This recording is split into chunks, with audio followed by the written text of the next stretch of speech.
publicada pela imprensa nacional, Casa da Moeda, em 1992. Esta obra tem alguns erros de tradução, por isso, mas eu não trouxe, porque seria vir muito carregada, eu costumo usá-la com Critique da Faculté de Jugé, francesa, tradução de francês, que está muito bem feita e que, portanto, me dá muito mais garantias. E nas aulas costumo usar as duas. Mas agora não vamos pensar nisto. Ora, vamos começar exatamente por a definição do que são as categorias para Kant. Todos nós sabemos que Kant escreve três críticas: a crítica da razão pura, a crítica da razão prática e a crítica da faculdade do juízo. Quando Kant escreve a crítica da faculdade do juízo, já tem 67 anos. E, portanto, pressupõe-se que já tenha uma maturidade intelectual bastante maior do que aquela que tinha quando escreveu a primeira crítica. Então, mas de qualquer das maneiras,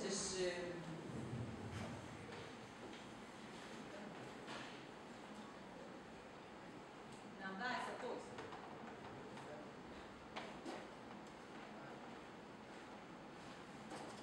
As faculdades transcendentais do espírito são sempre as mesmas, não mudam em Kant. Então quase poderíamos fazer um esquema com faculdades transcendentais do espírito ou do sujeito, podemos chamar também, e aqui os respectivos a priori, porque vamos utilizar este quadro. Nas faculdades transcendentais do espírito temos a sensibilidade, já sabemos que elas estão na crítica da razão pura, não é? Bem explicitadas na crítica da razão pura, então temos a sensibilidade que tem como a priori o espaço e o tempo.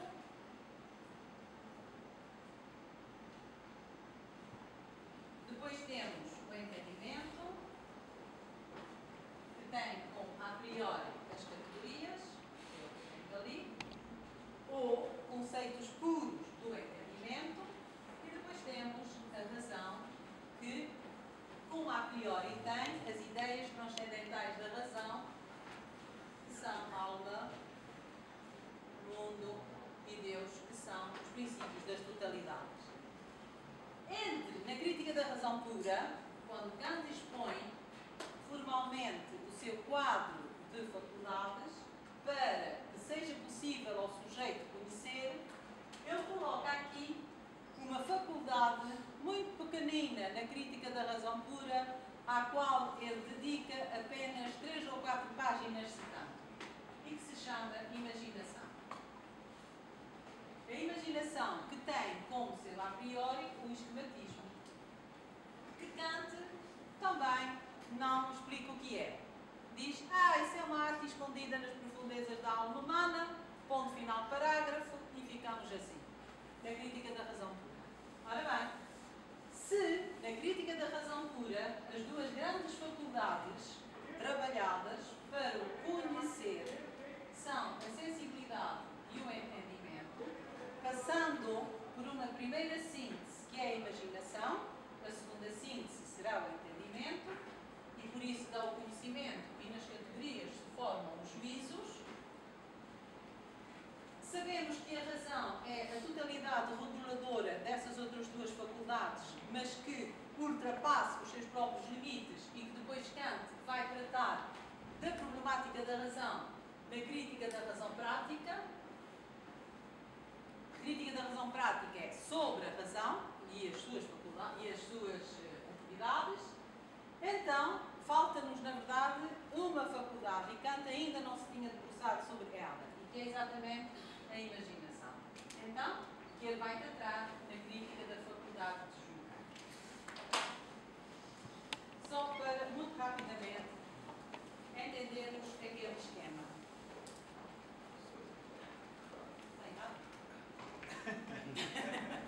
Não, curioso que na poética vamos ter a lacuna da comédia e Kant vamos ter a lacuna da imaginação.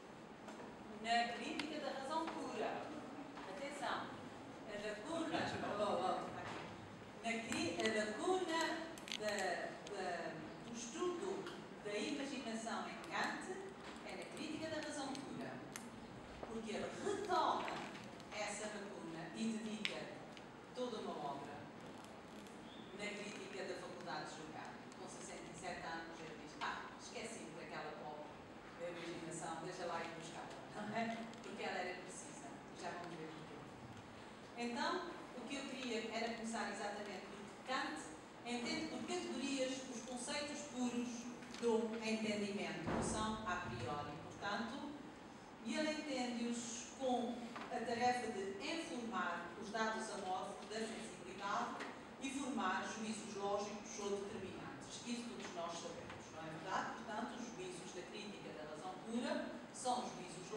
ou determinantes, são juízos do conhecimento. No juízo do gosto, que é o que ele trata na crítica da faculdade de julgar, os estéticos, elas refletem, as categorias, o livre jogo de quê? Do entendimento com a imaginação, de modo a produzirem o sentimento de prazer a que Kant dá o nome de belo. Então, é dentro disto, mais ou menos, que vamos continuar a nossa exposição.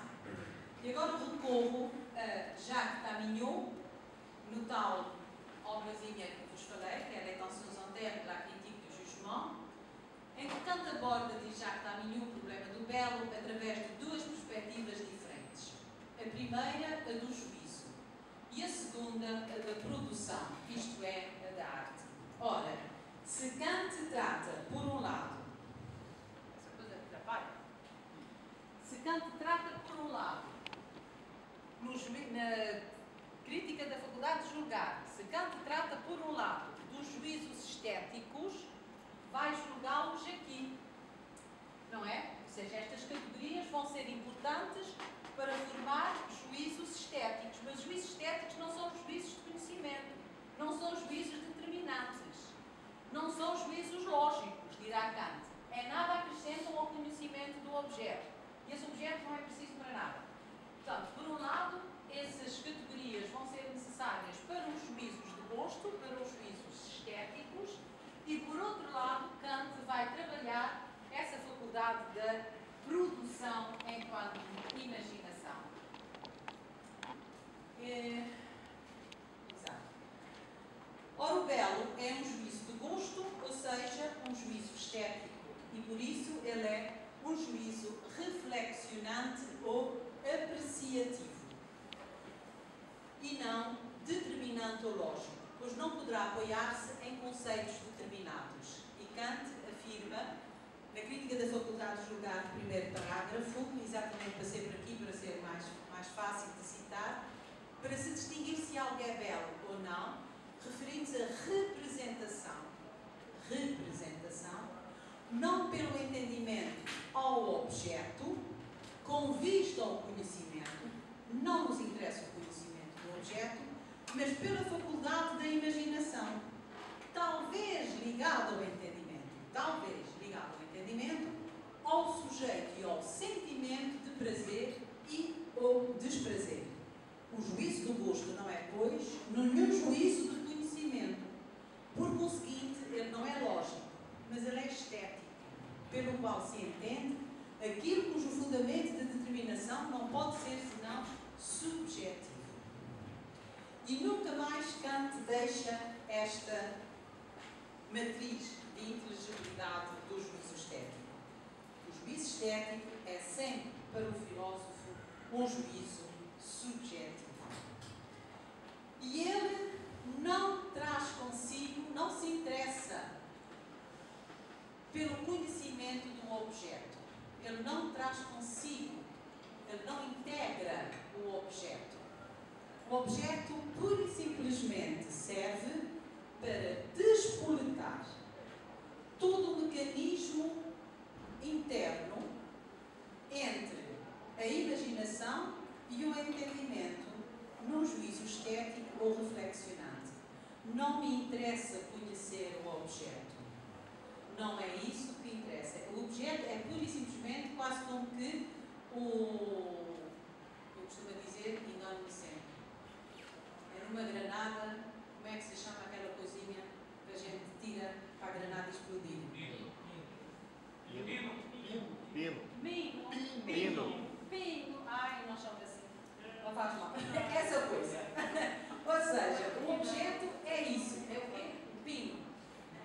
É isso. Então pronto. Faz conta que é isso. O objeto é pura e simplesmente o pino para o sujeito, esteta, e esse objeto serve pura e simplesmente para despoletar no sujeito todo o processo de ajuste entre a imaginação e o entendimento, ou a imaginação e a razão, caso seja o sublime, de modo a que o homem sinta exatamente o prazer.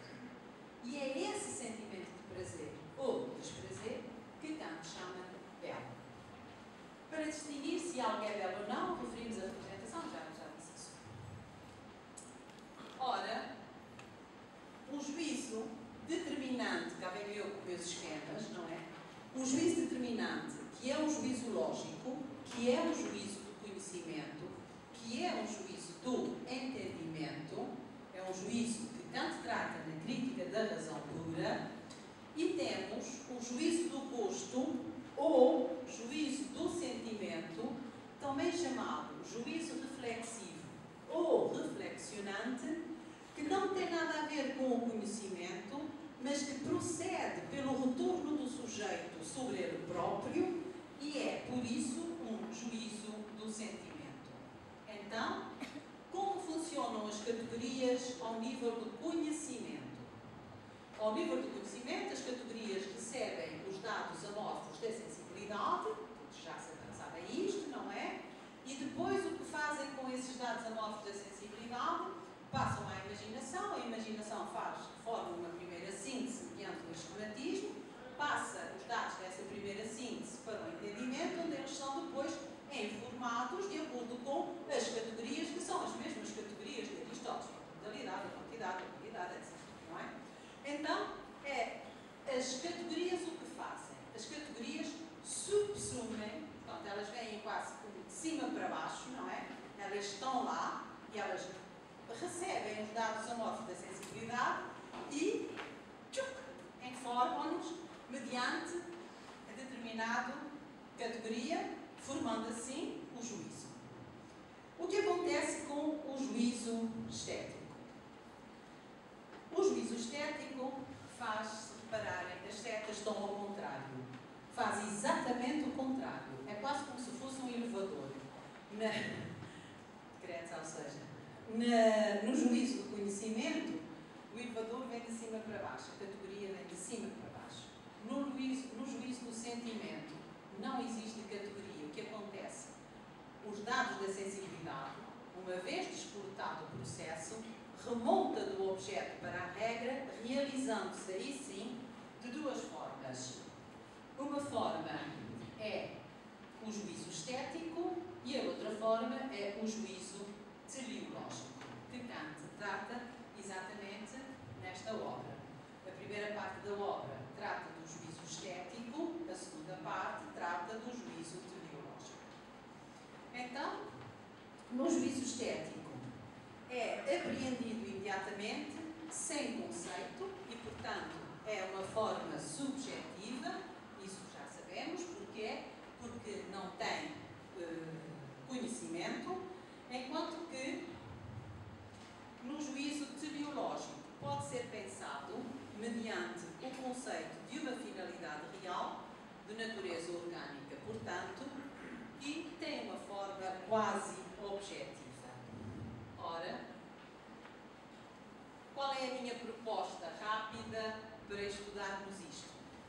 A importância da noção de Nachahmung der Natur, que é a imitação da natureza em Kant, coincidência nos parágrafos 43 a 49 da Crítica da Faculdade de Juízo. A importância da imaginação transcendental, agora na Crítica da Faculdade de Julgar ou do Juízo, das ideias estéticas, o que são as ideias estéticas, da bela arte e, finalmente, da noção de gênio, para a compreensão da alteração da noção de natureza na terceira crítica de Kant. Eu posso dizer isso em 2 minutos? Eu digo isso em 2 minutos e a gente vai embora. Mas acho que é melhor ir devagarinho. Ora, então, para Kant, eu vou sentar um bocadinho. Para Kant, o tal problema que nós tínhamos visto do criar, do produzir, do fazer aparecer, nós vimos que pode, de acordo com os dois universos ontológicos, pode ter a sua origem em 2 faculdades. Ou na razão, e se tem a sua origem na faculdade da razão, estamos no universo ontológico aristotélico-tomista ou da objetividade, na medida em que era a razão formadora ou a recta ratio factibilium, no dizer de São Tomás de Aquino, aquela que produz para o bem da obra.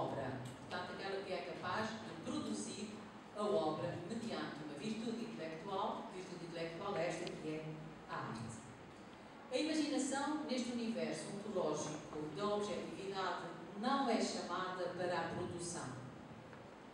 Agora sim, na faculdade, no universo transcendental kantiano, é a imaginação, não a razão. A faculdade que é chamada ao palco para justificar a criatividade ou a produção do objeto.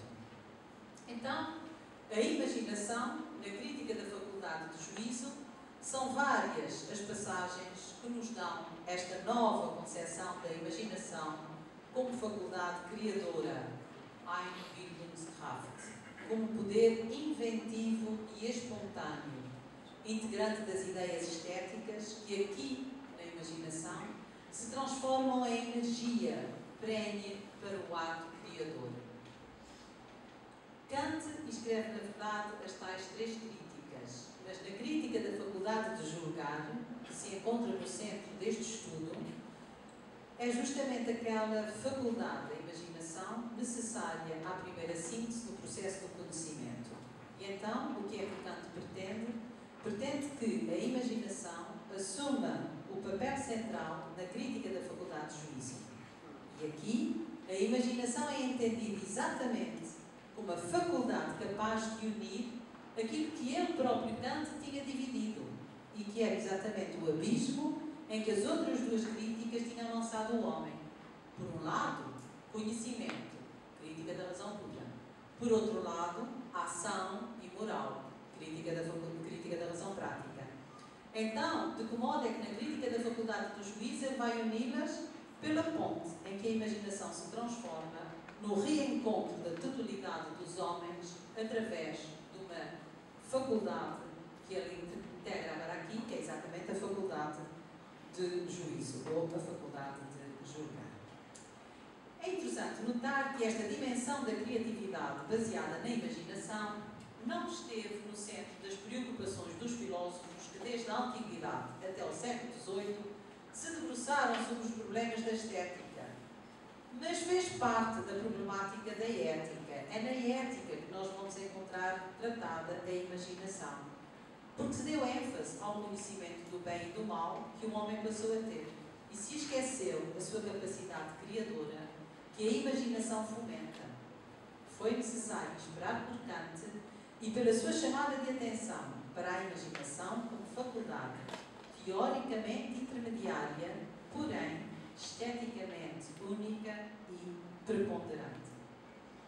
A imaginação na capacidade de criar estética tem uma intencionalidade meramente subjetiva, regulativa e reflexionante, presente na capacidade inventiva do gênio. Inventar é criar possíveis, mediante a tarefa criadora da imaginação. Aqui é a imaginação transcendental, enquanto faculdade produtora e não reprodutora, que está em foco na produção das obras de arte. Ora bem, é porque aqui a faculdade tem duas dimensões. A faculdade da imaginação tem duas dimensões. Tem a imaginação produtora, que aparece